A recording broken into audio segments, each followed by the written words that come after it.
Have you been wanting to start fixing electronics for a while now, but you just don't know where to start? There's a lot of things out there. There's a lot of different electronics you can fix. There's a lot of things you gotta factor in before you even start fixing electronics, and where do you even start? Well, today I'm gonna be launching a series to teach you guys how I would go through, if I were a beginner, how would I start fixing electronics? Where would I start? And I'm gonna be walking you guys through every single step along that way. So to break it down, I'm going to be setting up this series in 5 different parts, in which the first part, I'm going to be talking to you about everything you need to get set up. What are some background information that you would need to know before you even begin factoring which electronics you want to fix.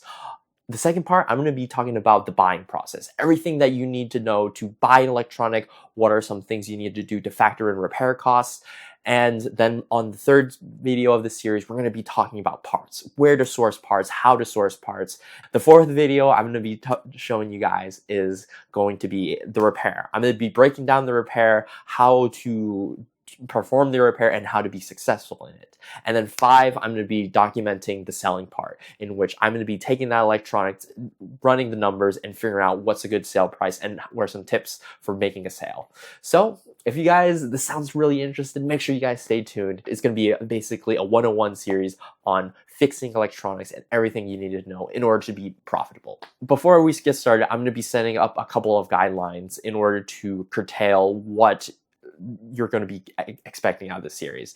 I want to be able to set the series up in that you guys at home can follow through along with me, in which these steps are going to be, first of all, repeatable, and I'm also going to be doing it on a budget. The reason why I'm doing it on a budget is because I don't really want you guys going out there and spending a whole lot of money to figure out that electronics fixing is really not your cup of tea. So for that reason, I'm capping myself at a hard budget of $200. I will not be allowed to exceed $200 within this tutorial series. So I'm going to be trying to factor in tools. I'm going to try to be factoring parts costs. And then my goal is by the end of the series, you guys have everything that you need in order to go out into the world, buy some electronics, and really have your first satisfaction of being able to fix electronics yourself. Because once you get to that point, it's going to feel really, really great in order that you, this is electronics that you fixed out yourself and you were able to make some money off of, which I think is going to be a really great feeling to have. With that out of the way, let's get started with picking your first electronic. Well, for one, I would recommend picking an electronic that is very, very easy to source parts for. The reason why it needs to be easy to source parts for is because if I really want to fix an electronic, let's say, I don't know, like this random camera. Let's say I really want to get into camera fixing, and it's this very niche camera that really not that many people know of or really use. I'm gonna have a really hard time, first of all, buying that electronic, and then second of all, finding a buyer to, once I fix it up, to buy that electronic for. So you got to find something that's easily able to source, because I mean, it's going to help you a ton when it comes, especially to your first electronic. You're going to have a better time buying the broken parts. You're going to have a better time finding information online if you get stuck. You're going to have a better time selling. For that reason, I really would recommend a very common electronic that is very popular, has a lot of source, a lot of volume, and it's really well known. iPhones are a great first vehicle in order to get that done. In my day, I mean, I started this channel fixing iPhones, and I personally started fixing electronics because of iPhones. For that reason, I kind of got a soft spot in my heart for iPhones, really. But iPhones are a great one to do, just because iPhones are very, very popular. I mean, there's a million of them out there.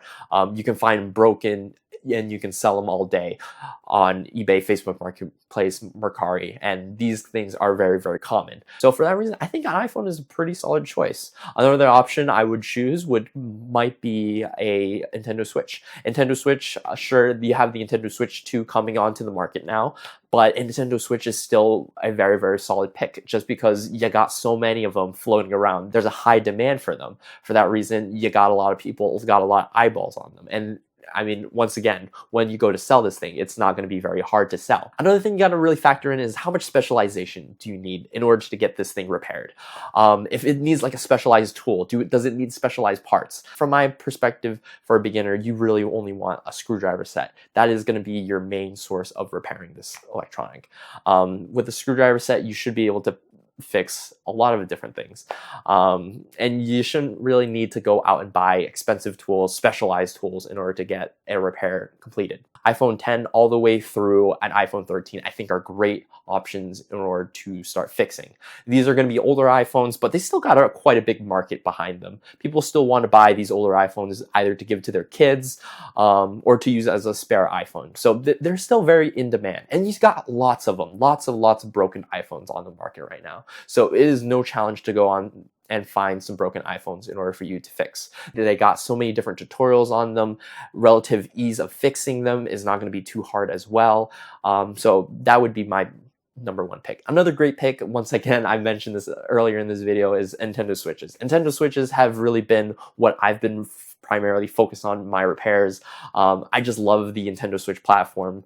As a personal use, I think it's a great gaming console, but I also think it's pretty easy to repair, in which I don't really need that many specialized tools, and a lot of the parts are really easily accessible. For that reason, I think Nintendo Switches are a great option. So I've been going on about what tools that you need, and I've been saying screwdriver sets and stuff like that. But okay, let's get down to what you actually need to fix electronics.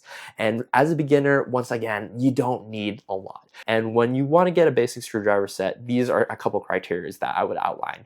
Screwdriver set can't really be too crappy. I mean, it's okay to get like a cheap screwdriver set. Sometimes when you buy parts as well, you'll get this screwdriver set. I mean, it will work in a pinch, but I still would recommend spending $20 just getting a nice screwdriver set. I have this set from iFixit. I think it's a great set to start off with. I'm still using it to this day. Bought it like 5 years ago. All the tools are still in tip-top shape, in which I think it will last me many more years to come. So for that reason, I think it's worth it spending $20 on a great set. And also you have all the screwdriver bits, so no matter what type of project you tackle, you'll be able to have the parts needed. Another great tool to have is going to be some sort of heat source. A hairdryer would be a very great, if you already have one, a great heat source to use. You mainly want to use this if you're fixing iPhones, fixing electronics, in order to pry up screens, because there's a lot of glue involved, or there's a lot of adhesive involved in electronics these days.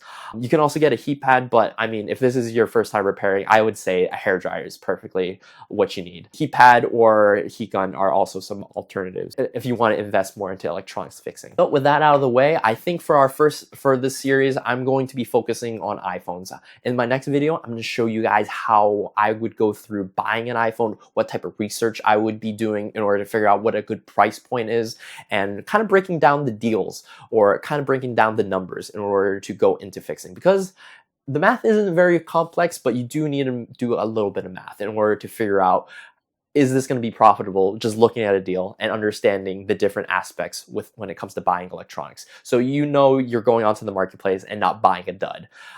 So that's going to be kind of it for this video though, but I hope you guys enjoy this series. I'm kind of getting excited going back into and filming more, but it's going to be a great process, and I hope you guys find some useful information out of it, whether it's your first time repairing or you've done lots of repairs in the past before. With that said, I hope you guys have a great day, and I'll see you guys in the next video.